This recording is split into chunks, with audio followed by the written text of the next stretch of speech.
We are live. Good afternoon. Happy Hump Day to everybody. Thank you for finding time to spend with me and Trier and Kim this afternoon. So let me do a quick introduction of our esteemed guest. And we've just had like such a fun time in the green room. And this is probably another one that we need an hour or two to go through, but we'll do what we can in the period that we have. Trier is the co-founder and the CEO of Just Work.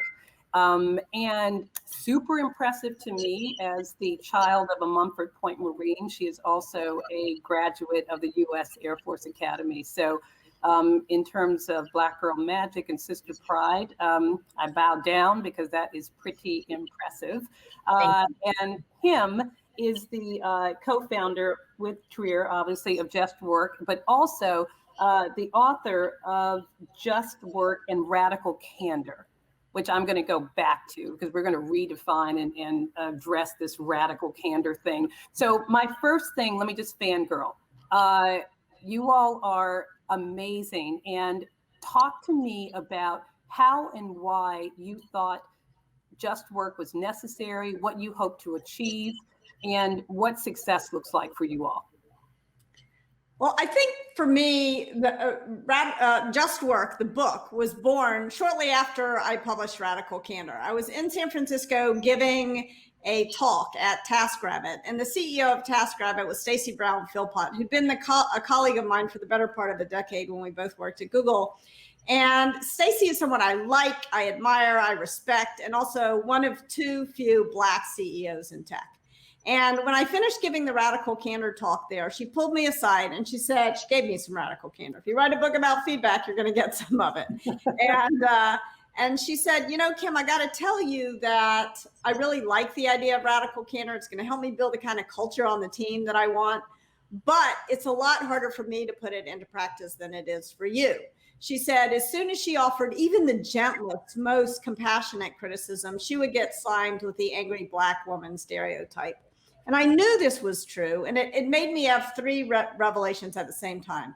The first was that I had failed to be the kind of upstander for Stacey that I wanted to be. I failed to be the kind of colleague and person that I totally refused to notice the extent to which Stacey always showed up incredibly pleasant and cheerful at every single meeting I'd ever been. And believe me, she had what to be pissed off about in that better part of, but she could never show it. So that was number one. I had failed as an upstander. Number two is I realized that I had been in denial about the kinds of things that happened to me as a white woman in the workplace. I was in denial about the fact that it was easier for the men who I worked with to put my own ideas into practice than it was for me. And so kind of a hard thing for the author of Radical Candor to admit denial, but so it is. And the third thing that Stacey helped me realize was that I had often failed as a leader to create the kind of environment in which everyone could just work, could get past the nonsense and do the best work of their lives. So that's kind of what prompted me to write the book. And then I sent it to Trier to get some advice because I had a lot of personal experiences, but just because you've had a great root canal doesn't mean you're a great dentist. So I needed Trier's help. All right, enter Trier. So Kim sends me the book, and at the time I was actually the chief people officer at a tech company launching rockets into space. And Kim was like, I would love to co-found a company. And I was like, Kim, it's COVID. I'm busy. We're about to go public through a SPAC. I don't have time for this, but I'll give you feedback on the book. And I read the book, and Lisa, let me tell you, as a DE&I practitioner that has been doing this for over 15 years, and sometimes I say I've been doing this since 6th grade when I integrated my class, the first time I went to a private school, to predominantly white institution. I was so blown away by finally having a framework that was tactical and practical, and not just talking about it, but like actually this is what you can do as leaders or as bystanders that go into action to be an upstander, or when you're the person that's harmed or causes harm. And it was just like, this is what we need. We have all these frameworks for engineers and marketing and product, but when you think about it, in the space for inclusion, or how do we optimize for our talent so that they can do their best work and create equitable workplaces? We don't have something for leaders and for everyone to put in their toolkit, and that's what Just Work is. And so that's what we have come together to do with an organization, and we work with leaders and organizations to help their teams be, maximized for collaboration while respecting individuality so that they can just work. And for me, it's personal because after spending 4 years at the Air Force Academy, 7 years active duty, the military really instilled this concept of you take care of your people and your people take care of the mission. And yet I have seen less and less of that in my civilian career since separating from the military. And I think that organizations need help to really understand, how do you take care of your people so your people can really just work? I love that. And I have sort of three reactions to that. One, to all of us Black women in the workplace, I'm not afraid to be angry, because sometimes I am angry and sometimes I'm pissed, and I'm not afraid to show that. And if you want to describe me as an angry Black woman because of that, then that's on you and that's not on me. So that's and that leads me to number two. So many times, and we talk about this all the time, you can't just work.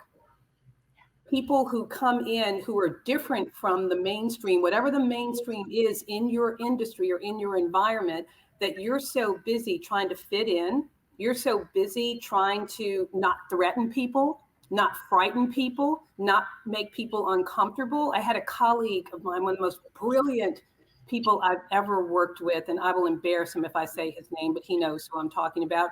And he said, and he's super pleasant, he's a Black man, and he said, part of the reason I'm so pleasant is because society has taught people to be afraid of me. So I have to walk into a room and put everybody at ease and then do my work. And so he can't just work. He can't just work. So I want you all to comment on that. And then the third one, Kim, we talked about this. I think the radical candor thing is a little bullshit. I believe in it. Candor on radical candor. Radical candor on display. But you know why? And we talked about this. I think very often that people actually don't want you to be your authentic self. They don't actually want radical candor. They want, and we talked about it before, radical agreement. Yeah. They want you to, they're like, no. And that's like, but you just told me to be myself. So I was myself. And now you're calling me an angry Black woman. So how do I do that? So talk about literally, how do you just work, and how do you have conversations that allow you to do that in the workplace? Because I don't think anybody sets out for their workplace to not be equitable. And I don't think anybody sets out to discriminate, but how do you avoid it? What do you do to create these types of environments that you're talking about? Yeah, I think you're exactly right. We do need to identify what are the things that get in the way of our ability to just work, and what are the things that get in the way of a true desire for radical candor. Yeah. Because very often we don't really want, we do want radical agreement, not radical candor. So I think as I thought about it, there are sort of three root causes of workplace injustice. And very often we conflate them. And so we can't solve a problem unless we break it into its component parts and name the different things. So I think bias, prejudice, and bullying are three things we talk a lot about, but we don't spend enough time differentiating between them. So bias, I'm going to define very simply as not meaning it. Prejudice, I'm going to define very simply as meaning it. And bullying, I'm going to define very simply as being mean. And so there's a lot more to say about these things, but the key thing is, what can we do about them? Not what are they, but what can we do? How can we change them? Mm-hmm. Tell us.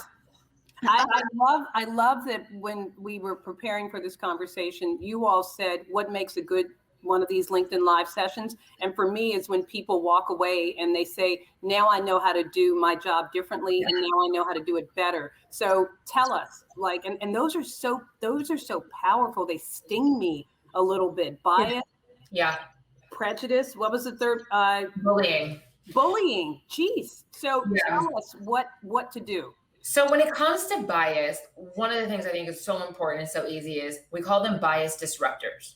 We have to disrupt the bias in the moments, the attitude, the behavior, the language, right when it happens. Because otherwise, if we default to silence, then we're reinforcing it. We are allowing it, and then it perpetuates. And so when we talk about disrupting bias, what do you need? There's 3 things you need to disrupt that bias. One is you need a shared vocabulary, which is a word or a phrase that you all decide as a team that when you say it, that everyone knows, okay, someone just noticed bias and we're disrupting it. So it could be, hey, bias alert, stop sign, throw up a peace sign. On our team, we have purple flag. So when someone says purple flag and Kim has a flag and she waves it, we all know, okay, someone just exhibited bias. So then what's the second part? So we flag the bias. Now what happens? We need a norm of what happens next and of what to do.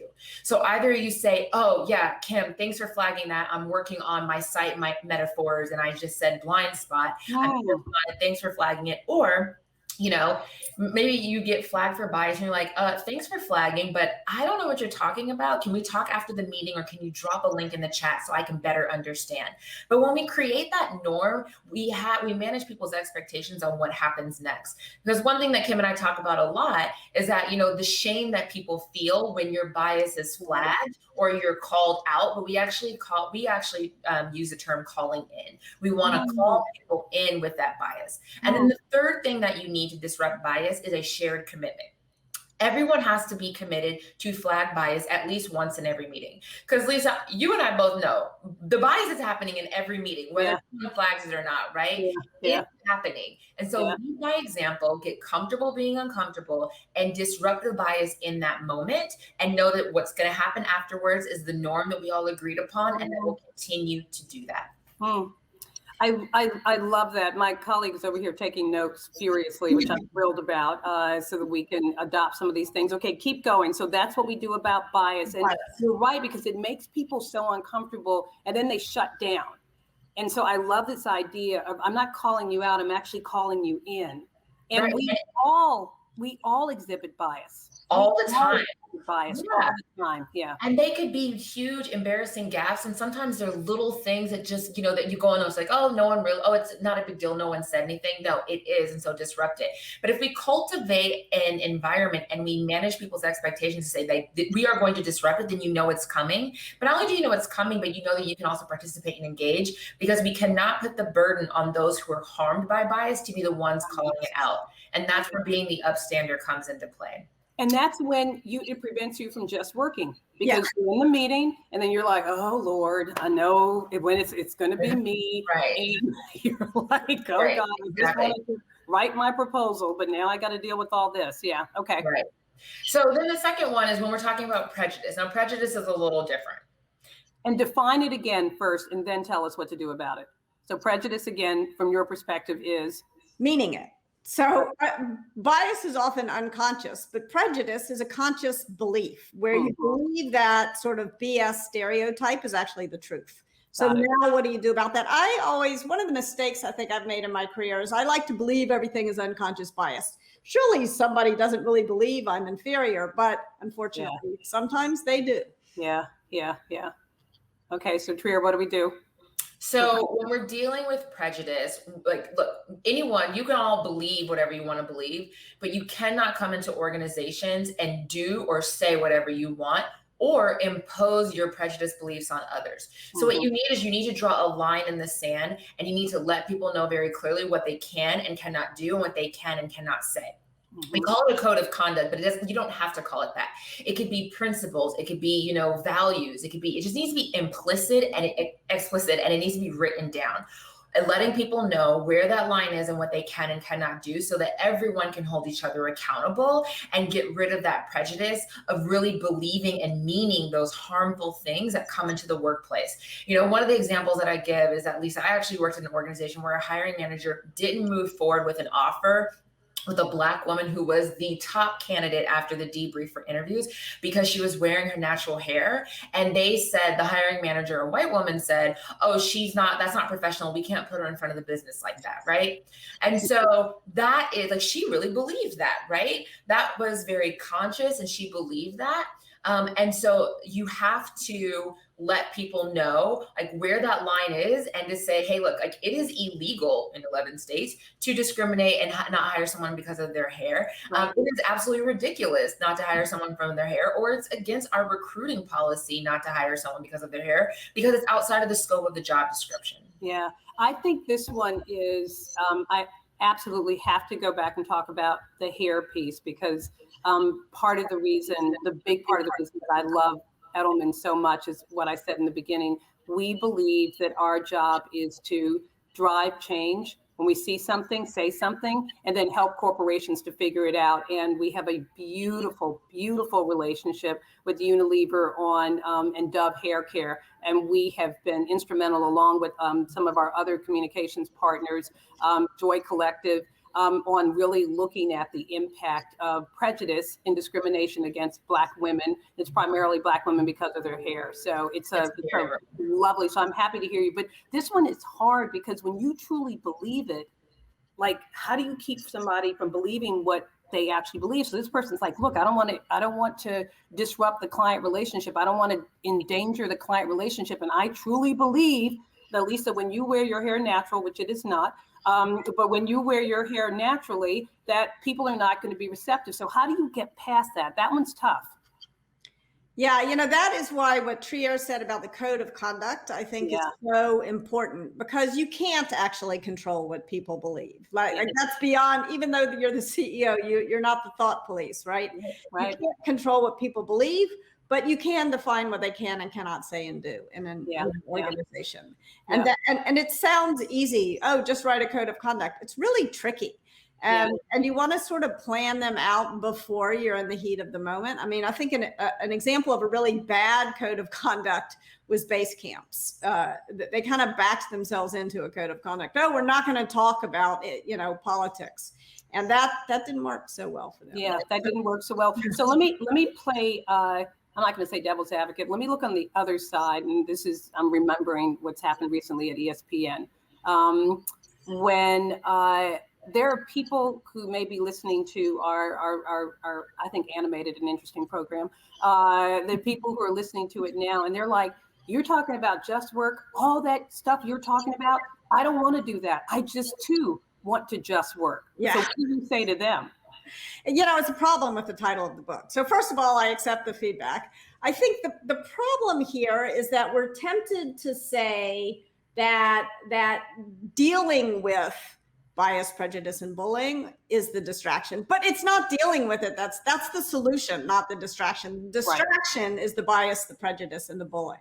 Yes. And unless we deal with it, we're going to keep on having the same problem over and over and over again. So let's deal with it. And also, Lisa, the people who say, I don't want to deal with this, I just want to work, that's privilege, right? Right. People who are saying that's privilege, because you're not impacting, you're not being impacted that. And that is, you have to notice it, and you have to really, and this is what I mean about taking care of people. Because if you really want the best from your teams, and we know that there's so much research that more diverse and represented teams yield better results. Like you want the best results, you want to drive your metrics, you want to drive revenue, you want to outperform and meet all your targets. That means that you need to take care of your people, and your people are dealing with this workplace injustice. And so we have to solve for it, right? And we're dealing with humans. It's going to be imperfect, but even it's inevitable that there will be missteps. There are things that we can do to get better as leaders, but then everyone needs to be an upstander and intervene in those moments as well. I'm looking for the little thing that allows me to do a little clap. The button, I think it's on one of the other mediums or platforms where you can do like a clap, because I would like to hallelujah clap to that. But it is true. You're right. Some of you don't have to worry about it. And it is such an example of privilege that you don't have to worry about it. And you find it burdensome to create an equitable environment where everybody can work the way you work. I love that. Okay, bullying. Bullying is hard. So what we talk about is how do we overcome bullying is we need consequences. And this can be challenging. And I say this from a place of being a previous chief people officer. It is hard to hold accountable the consequences with bullies, especially when you're dealing with the brilliant jerk. The person who is high performer, gets a lot done, really impactful, but they're leaving a trail of harmed people along the way. But you have to have consequences. And we talk about 3 consequences that leaders can leverage and consider. The first is conversational consequences. What's the platform that the bully is using? Are they over talking people in a meeting? Shut them down and ensure that other people are speaking. Are they being inappropriate in all hands? Like, what is the forum that they are using that, and the conversational forum, right, to bully and cause that harm? The second are compensation consequences. Why are we rewarding behavior that we do not want repeated, right? So why would we be getting higher base salaries, bonuses, or even equity? So most people, you hit them where the money is, it hits them where it hurts, right? So think about ways that we can, provide consequences through compensation. And then the third is career consequences. Maybe the bully is an individual contributor and you're about to put them up for promotion to be a manager or be a people leader and have responsibility over people. Let's not do that. Right. Or widening their scope of responsibility, right? And then if we can't get the change behavior through performance reviews, or another way through career consequences, if we can't get the change behavior that we need, then they need to exit the organization, and it could be ending their career, or ending their role at the company. Yeah. What do you do about the sneaky bully? Ooh, Lisa, tell us about the sneaky bully. The aggressive bully, the manipulatively bully. The passive aggressive bully, the sneaky bully, the person who says all the right stuff in front of all the right people, like me, but then they leave the room and they do some stuff that is shady. Like, how do you uncover that? But I think part of it, I'll take a stab at the answer. Part of it is what you all said in the beginning, creating a culture where people are like, that's not cool. I see what you're doing and that's not cool. And having people call you in or call you out in this case. Yeah, I think this is where a culture of radical candor, not radical agreement, is that what you call it, is really important too, because you got to make sure you're creating a culture where people where leaders will solicit feedback, and where feedback is expected to happen up, down, and sideways, and where people will call out that kind of passive aggressive behavior, because it's gross. Yeah. I would also say leveraging on values, but this is the gap that I find a lot of organizations have with their values. I think values need to be short, concise. Everyone should know them, but you also have to take it a step further. You have to tell people how to embody those values. Yeah. How do you live those values? How do you bring them to life? So when I have written values for my organizations or helped organizations, some of our clients, maybe you have 6 values, but then for every value you have 3 we statements. Yes. And it's we break rockets, not people, right? What does that mean? Or we collaborate, we respect, we communicate respectfully, and we listen the same amount that we talk, right? But there's things that you can add that lets people know how do you embody and bring those values to life. And then again, similar to a code of conduct, that's what you can use to hold people accountable for that sneaky bullying behavior. But I think what's also interesting about the sneaky bully is, for me, Lisa, if you would have ever asked me, Trier, you've been bullied in your career, I would say, no. Have you met me? Like, you come for me, I'm gonna come for you, right? Then I read Kim's book and I was like, oh my gosh, I've been bullied my whole career, and I never stood up for myself because I couldn't name it in that way. So I think what's important is, like, let's be honest about what we're observing or what our people are experiencing. And if it is bullying, even that sneaky bullying, we have to shut it down. We have to stop, because what Kim always says is, what's this phrase that you say, Kim? Once the assholes begin to win in an organization, the organization begins to lose. Yeah. That's exactly. And I love how you both talked about consequences, because I'd like to believe that everybody will listen to this, everybody at Edelman and in the various other organizations, and they'll be like, I got it. But you and I both know that there have to be consequences when there is bad behavior. And you created the scenario that is for real, the really talented asshole. Yeah. But you have people and there's like, but they're so good. It's like, but they're really good. And it's like, but this is who we are. And that we cannot compromise who we are just because somebody is good. And you can't tell me, because I think we are 3 examples of it here, that you can be highly competent and you can be also a really good person. Yeah, you know, it's true. Why can't you be both? you can't. Why You can't have you to. be both? It's You have to be. ridiculous and lazy to assume that you can't get both of these things. Yeah. This is the other thing. Kim, you were going to say something. I think I may have cut you off. I think one of the things that we've been talking about are what leaders can do. So in an ideal world, we're all in organizations where leaders have created consequences for bullying. As we all know, the world is not ideal. So what can we do when leaders haven't created these bias disruptors, when there's no code of conduct and there's no consequences for bullying? I want to leave. And before you, can I also answer that question, but also answer the reverse? So for a situation like me, where as a leader, I'm very clear. But one of the things that I have learned over time is that they always say it starts with the CEO. I now know it starts at the top, but it can fall apart in the middle. Yes. You know, so talk about what you do in both of those scenarios. One, where your leadership is not there, but you know you need change. And two, where the leadership is there, but it doesn't happen in the middle. Yeah, I think one of the most important things you can do as a leader is to create checks and balances in your organization and to make sure that nobody in your organization, especially your middle managers, have unilateral decision-making authority. Because it's those middle managers who often, and it's not usually because they're bad people, it's because they haven't been trained properly and because they're in a situation where they have too much power. And so when they can decide who gets hired, who gets fired unilaterally without any input from anyone, that's when the decisions begin to reflect their biases, the prejudices, or their bullying. So I think that's one of the most important things you can do as a leader about those middle managers is systematically strip away their unilateral decision-making. Yeah, and then the first one that you talked about where leadership is not there, but you know you've got to make a change. What do people so in our organization, like what does the account executive do? What does the account supervisor do? Those people who for me are very much the heart and soul of our organization. How do you empower them to be champions of this and to live this and to advocate without fear of repercussion? You know, I've had people come to me and say, I'm like, well, were you sitting there? Didn't you hear it? And they're like, yeah, I heard it, but if I say something, Lisa, you can say something, but I can't. What do you do about that?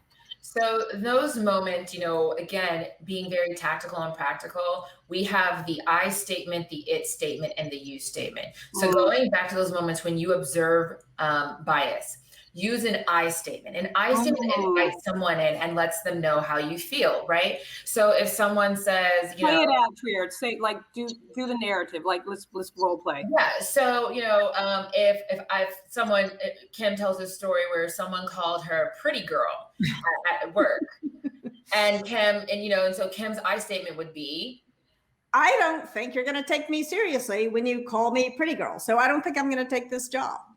Right. Or hey, if someone is excluding you in a meeting, how many times have you been in a meeting externally where you don't think that people are including you? And it's like, hey, I don't think we're going to win this deal if I'm not included in this meeting where like I have the information, right? So using an I statement versus on prejudice, it is an it statement. You want to focus it on the prejudice. So going back to the hair story, it is illegal, right? Not to hire because of the person's hair. It is ridiculous. And you want to appeal to either the law, common sense, or also your HR or company policy. And then with bullying, you want a you statement. A you statement is you want to push them away. Like, you can't talk to me that way, right? You can't say that in that email, or you can't exclude me from that meeting. And so having those statements and using that in those moments where we don't know what to say. And even if you're not sure, is it bias, is it prejudice, is it bullying, just start with an I statement and see what comes out. But also for those middle managers, the other thing that they can do is we need to quantify our bias. And we need to quantify it across the entire employee life cycle, whether that's hiring, whether that's promoting, who people are mentoring, who gets access to professional development. There's so much we can quantify our bias so that we know exactly where we need to target and have solutions. And it's not complex. But what's really interesting is how reluctant leaders, especially the ones that say they're so data driven, don't want to look at the data because it's in the data and it will tell you. So go look at it and then work with your teams and your leaders to come up with solutions. Okay, so I knew this was going to happen. We're at time. Two things. one, I worked really hard. This is for my husband, not to put my glasses on because he said he finds it very distracting when I go back and forth. So I love your glasses. I tried. Two, when you all come back a year from now, and we talk about this again, what are the three things that you're going to say? We had a really good year in our advocacy, evangelistic campaign because we did X, Y, and Z, or what's different? Like, how will you define success just for a year? So the way that I always define success is when people actually change their behavior. Yeah. And so when I hear more I statements, it statements, you statements out there, when people are beginning to when you hear the vocabulary, the way I define success for radical candor is I hear the term all the time. Mm-hmm. So I'm hoping that we hear more I statements, it statements, you statements in response to bias, prejudice, and bullying. But Trier as the CEO probably has a different set of metrics. I just like people to notice. I agree. And then the last thing I'll say is I really think there is an opportunity here to disrupt bias. So I think success is that from a year from now, if we're in a business development meeting with a future client and they flag Kim and I in a meeting and we don't, and they're like, oh yeah, we disrupt bias here, that would be amazing. I'm going to add one, and that is that people hire you to help them disrupt their organizations and make them better. So I hope that also happens. You all are fantastic. I learned a lot. I appreciate you finding the time. Thank you, everybody who joined and is listening in. And we're going to talk in a year, I promise. Thank you so much, Lisa. Love it. Take care.